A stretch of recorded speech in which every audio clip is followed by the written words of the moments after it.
Dimanche 1er décembre et sur la télévision Labari, bienvenue au journal dont en voici le sommaire. Journée mondiale de la lutte contre le sida en ce 1er décembre, c'est la 26e édition du genre et sous le thème Objectif Zéro. Le Niger s'est joint à la communauté internationale pour une célébration grandiose au palais de congrès de Niamey. Nous y serons dans quelques instants. C'est l'attraction de la semaine, le Salon international de l'artisanat pour la femme SAFEM 2013. Il suit son cours au palais du 29 juillet, force l'admiration et charrie de plus en plus de visiteurs, au nombre desquels le Premier ministre et les membres du gouvernement ce matin. Nos reporters tombés également sous le charme du salon nous y amènent dans ce journal. Voilà pour le sommaire, mesdames, messieurs, bonsoir et merci d'être avec nous. Objectif zéro, je le disais tantôt, c'est le thème de la 26e édition de la Journée mondiale de lutte contre le sida célébrée en ce 1er décembre. Le Niger n'est pas en reste, loin s'en faut, et c'est au palais du congrès de Niamey que l'on s'est donné rendez-vous pour une cérémonie à la dimension du fléau et à la hauteur des engagements pris. Adamou Soumana et Ibrahim Abdou nous en donnent les détails. Cette édition a connu une forte mobilisation des différents acteurs intervenant dans la lutte contre les IST, VIH, SIDA, avec à leur tête la marraine de cette lutte au Niger, Ajia Aissata Issoufou. Zéro objectif constitue le thème de la célébration de cette journée mondiale. Le thème de cette campagne 2013 est donc le dépistage pour tous et à tout moment. De ce fait, plusieurs activités de sensibilisation couplées au dépistage sont programmées auprès de toutes les couches socio-professionnelles du Niger. Les acteurs chargés de la lutte contre ces donc toutes les opportunités qu'offrent les différentes rencontres, telles que le SAFEM, tels que les championnats de lutte, tels que les tournois de sport, pour offrir le dépistage et renforcer les connaissances des populations, surtout des jeunes hommes et des jeunes femmes sur les IST, VIH-Sida. Plusieurs allocutions ont également marqué la journée, dont celle du président du groupe thématique ONISIDA, le représentant de l'OMS, Dr Pana Asimawe, qui dit avoir l'espoir dans la tête de l'objectif vu l'inversion de la tendance au Niger. Pour sa part, le ministre de la Santé publique, Mano Agali, a souligné les efforts fournis par le gouvernement dans le combat contre les IST, VIH-Sida. Un mémorandum des enfants vivant avec le VIH a constitué le temps fort de cette cérémonie. À notre père de la nation, c'est pris de cœur des enfants qui vivent avec le virus du sida. Comme les autres enfants, nous voulons continuer à vivre, jouer, aller à l'école et servir notre pays. Nous voulons des petits frères et sœurs qui ne sont pas touchés par le virus. Pour cela, madame, nous souhaitons plus de sensibilisation de nos parents en faveur du dépistage, surtout du dépistage précoce des bébés. Nous souhaitons aussi que ceux qui doivent prendre les médicaments toute leur vie soient aidés et soutenus. Marraine, allez partout pour trouver les moyens pour nous maintenir en vie. Et s'il vous plaît, dites à nos camarades, à nos voisins de ne plus se moquer de nous car cette maladie que nous portons n'est pas de notre faute.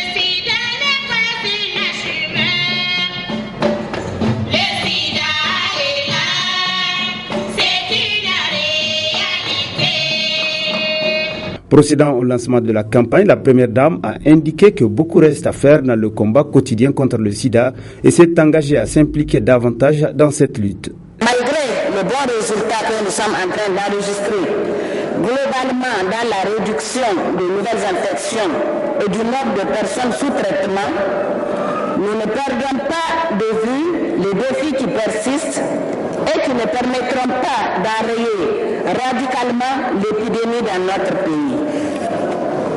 En effet, la situation de l'infection à VIH au niveau de la population féminine et particulièrement chez les femmes enceintes reste et demeure encore préoccupante. Je suis particulièrement inquiète de voir que beaucoup reste à faire pour permettre aux enfants issus de parents séropositifs de bénéficier des services de soins pour leur survie. Par la présente rencontre, les acteurs intervenant dans la lutte contre ce fléau démontrent leur engagement ferme à œuvrer pour zéro nouvelle infection, zéro stigmatisation et zéro décès liés au sida, ainsi que leur solidarité à l'endroit des personnes vivant avec le VIH. Et dans le monde, le sida, c'est 35 millions de personnes infectées, dont 70% se retrouvent en Afrique subsaharienne. Voyons cela de plus près. Un dépistage rapide du VIH. Quand ce jeune militant fait la promotion du dépistage, il sait de quoi il parle. En juillet dernier, il a fait le test lors d'une opération dans la rue comme celle-ci. Je me suis dit, il y a tellement longtemps que je n'ai pas fait un dépistage. Je me suis dit, allez, il faut se lancer. Du coup, je me suis lancé. Le test s'est avéré positif. Ça affiche tout de suite. Depuis la semaine dernière, Noam Marquez prend donc un traitement antirétroviral. Comme lui, 150 000 personnes vivent aujourd'hui en France avec le virus. 30 000 sont séropositives mais l'ignorent et 6 400 ont découvert leur séropositivité l'an dernier. Que faire pour que ces chiffres diminuent ? Parmi les priorités, la prévention et le dépistage. La ministre de la Santé a annoncé la baisse de la TVA sur les préservatifs de 7 à 5,5%. Ce serait 0,75 centimes de moins pour un préservatif à 50 centimes. Pour les spécialistes, il faut aussi se concentrer sur les populations les plus à risque. Et les grandes cibles, finalement, c'est la jeune population homosexuelle, les migrants, et puis les gens en rupture, les gens de 50-60 ans, qui sont en rupture de couple, etc., qui n'ont pas l'impression de prendre des risques, mais qui en prennent, et donc qui ne se font pas dépister. Des autotests de dépistage que l'on peut faire chez soi devraient être disponibles en pharmacie l'an prochain. Nous l'annoncions en titre, c'est l'attraction de la semaine, le lieu où il faut être, le palais du 29 juillet à Niamey, où se tient le salon international de l'artisanat pour la femme, SAFAM 2013. Au nombre des visiteurs, le Premier ministre et les membres du gouvernement, ce matin, ils ont visité, écouté et félicité les artisans pour leur talent. Michel Dedi et Sadou Doumi rapportent. C'est un accueil chaleureux qui a été réservé au Premier ministre et la délégation qui l'accompagne sur ce site de la 8e édition du SAFAM.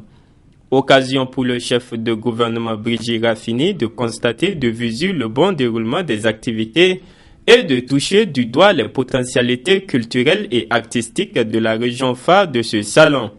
Le Premier ministre qui n'a pas manqué d'encourager et de féliciter les artisans pour leur esprit de créativité. Je trouve la richesse de ces expositions extrêmement importante, que nous avons déjà constaté une avancée significative entre l'édition précédente et celle-là. Tant du point de vue de la qualité que du point de vue de la participation des femmes. C'est extraordinaire tout simplement ce que j'ai vu. C'est très vivant, c'est très vivace, c'est très riche. Et vraiment, je dois féliciter très sincèrement les organisatrices, féliciter toutes les femmes qui ont participé et dire que nous avons là une véritable dynamique qui est enclenchée et nous ne pouvons que nous en réjouir et nous ferons tout pour les accompagner de manière à ce que cet événement, le SAFEM, puisse connaître des progrès constants dans le sens de la qualité et dans le sens des performances et de la compétitivité. La coordinatrice du SAFAM s'en réjouit. Vous avez vu le Premier ministre et tous ces ministres sont venus aujourd'hui visiter le SAFAM. C'est dire l'importance qu'ils accordent donc au SAFAM, parce que tout le monde sait que ça même c'est un outil qui est très nécessaire et utile à l'économie du Niger en général et à l'artisanat en particulier. Notons qu'au terme de cette visite, en cette journée internationale de lutte contre le sida, le Premier ministre Brigitte Raffini s'est fait dépister avant de quitter le site satisfait. Ça s'appelle joindre l'utile à l'agréable, Michel Djedji. Les nuits de la liberté et de la presse, Nuit li Presse, c'était hier au Palais des Congrès. Une cérémonie avec beaucoup d'entrain, vous allez le voir, et beaucoup de trophées attribués à tous ceux ou celles qui ont contribué au rayonnement de cette liberté au Niger. Youssouf Omar et Halidou Bourema y étaient. Voyons leur compte rendu.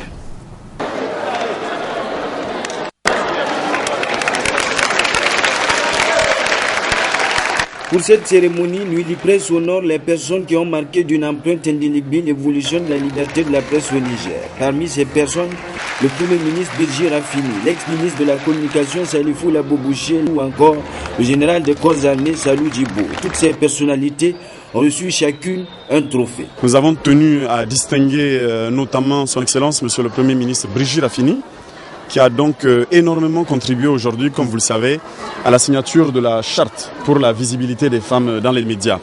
On a également récompensé l'ancien ministre de la Communication, M. Labobouché, qui a assisté son Excellence, M. le Président de la République, Issoufou Mahamadou, dans la signature de la déclaration de la montagne de la table, et qui a aussi assisté M. le Premier ministre Birji Rafini dans la signature, comme je l'ai dit, de la charte pour la visibilité des femmes dans les médias. Voici pourquoi nous avions donc tenu à dire à M. Labobouché merci. On a également décerné également un trophée à l'ancien chef d'État, M. le général de corps d'armée, Salou Djibo, qui aussi, pendant la période du CSRD, avait aussi apposé sa signature pour que la dépénalisation des délits commis par voie de presse soit une réalité.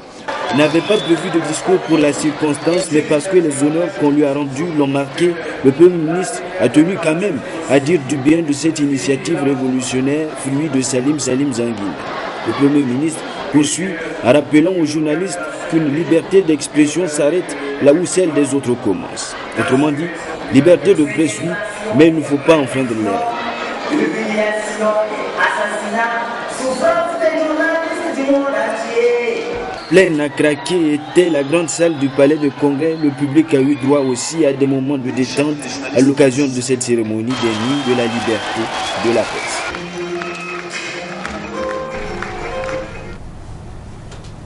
Le torchon brûle encore, ou si vous préférez, une guerre de sourds qui ne dit pas son nom entre la Direction générale des douanes et le syndicat des commerçants, transporteurs, exportateurs et grossistes du Niger. La pompe de discorde, vous la connaissez, c'est le prix des produits laitiers sur le marché. Les deux parties s'accusent mutuellement, bref, chacun y va de sa rengaine et la polémique enfle. Adam Soumana et Ibrahim Abdou éclaire nos lanternes. La taxation des produits laitiers importés serait à la base des divergences entre les deux partenaires que constituent les commerçants importateurs, exportateurs, grossistes du Niger à travers leurs syndicats et la Direction générale des douanes. Cette dernière dit n'est pas apprécier le tapage médiatique fait par le syndicat des commerçants pour justifier la hausse des prix de produits laitiers sur le marché tout en jetant la responsabilité sur leurs services. Les agents de la Direction de la lutte contre la fraude ont entrepris une enquête sur les fraudes perpétrées par les importateurs et leurs déclarants pour acquitter le droit de douane au taux de 5% au lieu de 20% à l'importation du lait et de certains produits laitiers. Si le prix de ce produit a augmenté, ce n'est point pour des raisons fiscales nigériennes, car depuis 2003, ce produit n'a jamais été soumis à la TVA. Pourtant, l'évolution suivante des prix moyens en francs CFA de la boîte de 400 à 500 grammes de ce produit laisse apparaître un renchérissement soutenu année après année. Au syndicat des commerçants importateurs, exportateurs et grossistes du Niger de lever toute équivoque sur leur position et la situation des prix de produits laitiers. Nous sommes agités, bien sûr. Un conseil de ministres dit qu'il faut traiter le lait au statu quo, de la laisser intacte. Vous envoyez des correspondances pour dire qu'il faut redresser les champs. Personne n'est derrière nous pour nous pousser. Nous sommes là pour défendre les intérêts matériels et moraux de nos militants. Pour lever tout équivoque, c'est simple. En 10 minutes, la Direction générale des douanes peut faire une circulaire pour dire le lait sera au statu quo. Jusqu'à l'heure où je vous parle, nous, on n'a aucune correspondance de la douane qui dit que le lait n'est pas soumis à la TVA. Aucune correspondance. Comment on va croiser les bras?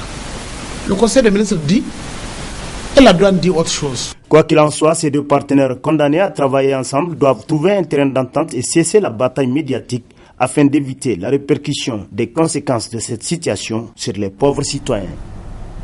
Conférence ce matin au laboratoire d'études et de recherche sur la dynamique sociale et le développement local LASDEL. Une initiative d'Afrobaromètre est fondée sur une présentation des résultats de plusieurs enquêtes menées. De quoi s'agit-il concrètement? Réponse et explications avec Memouna Daouda et Chebou Guissou. Cette conférence, la deuxième du genre d'Afrobaromètre Niger, vise à présenter les résultats des enquêtes menées dans 60 communes du Niger qui a concerné 1200 personnes. Deux thématiques étaient au cœur de cette conférence, à savoir les perceptions des citoyens nigériens sur l'impôt et la perception des Nigériens sur la presse au Niger. Nous avons prévu de faire 4 disséminations et pour chaque dissémination, c'est nous qui choisissons les thèmes. Vous avez vu que pour la première dissémination qui a eu lieu en octobre, nous avons choisi la perception de la corruption et la perception des ressources tirées de l'exploitation des ressources minières. Pour cette fois, nous avons choisi la perception de l'impôt et la perception de la presse. Pour les deux autres disséminations qui arrivent, nous allons encore choisir 2 thèmes. Nous essayons de choisir des thèmes qui peuvent intéresser les gens, mais nous prenons toujours le soin de leur dire que d'autres thèmes sont possibles. Par exemple, si d'ici la fin des 2 disséminations que nous devons faire, quelqu'un nous dit mais si vous présentez les données sur telle ou telle chose, ça pourrait être intéressant, peut-être qu'on peut écouter. Mais c'est nous qui choisissons les thèmes et à chaque fois c'est des occasions pour nous de parler de Afrobaromètre et à partir de 2 thèmes qu'on choisit, montrer un peu l'utilité, le type de résultat qu'on arrive à obtenir en utilisant ce type d'enquête. Les résultats des enquêtes sur ces 2 thématiques sont assez satisfaisants selon le professeur Tidiani Alou. La présentation des résultats, ça vous a intéressé. J'ai vu que pendant que je faisais la présentation, aucune mouche ne pouvait voler dans la salle. Tout le monde voulait écouter les pourcentages. Et vous avez vu qu'on a eu des belles surprises, aussi bien pour ceux qui concernent l'impôt que pour ceux qui concernent la presse. Les résultats étaient assez intéressants, mais ce qui compte, c'est d'avoir les résultats. Ce qui compte aussi, c'est de voir comment ces indicateurs vont évoluer lors de la prochaine enquête Afrobaromètre, quand nous allons la réaliser. Afrobaromètre vise plusieurs objectifs, dont entre autres faire des séries d'enquêtes comparatives sur l'opinion des Africains, notamment la qualité de la gouvernance et de la démocratie. Et nous en venons au sport, mais côté podium avec la 4e édition du Ménador. C'était hier dans le jardin de la Fenifoot et les meilleurs sportifs de l'année sont repartis trophée en main, nous apprennent Bipa Dangorungo et Chebou Guissou.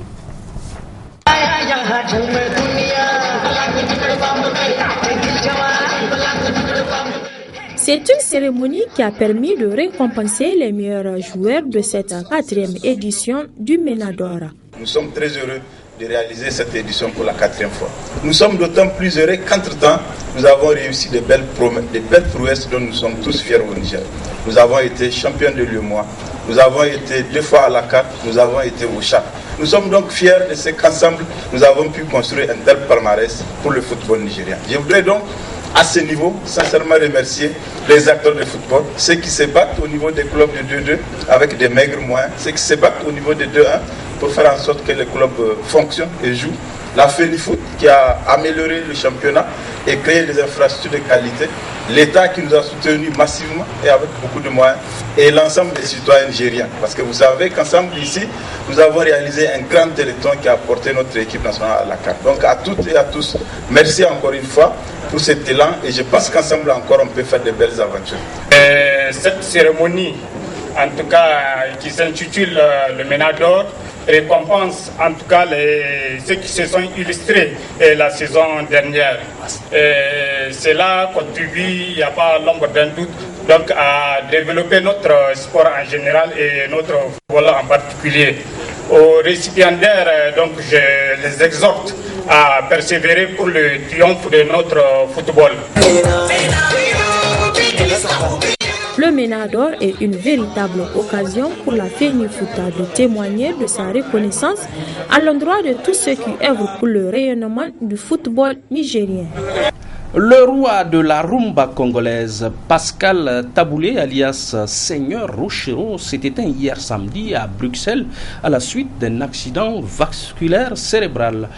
Pour rappel, il fut le premier musicien africain à se produire en vedette à l'Olympia de Paris. C'était en 1970. Cet hommage lui est rendu. Son timbre haut placé si particulier est immédiatement reconnaissable. Pascal Taboulé, alias Rochero, chante Selikoutou dans le plus pur style de la rumba congolaise.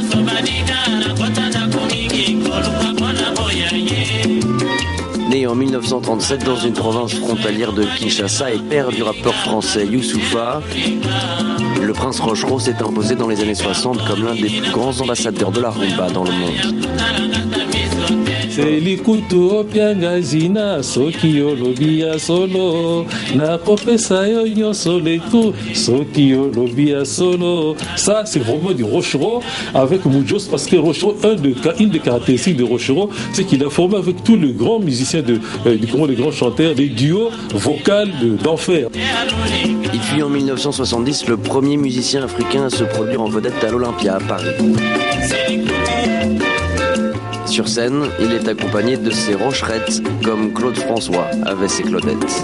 Il sera enterré à Kinshasa et aura droit à des funérailles officielles. Oui, ainsi va la vie. Fin de ce journal. Merci de votre fidélité et au revoir.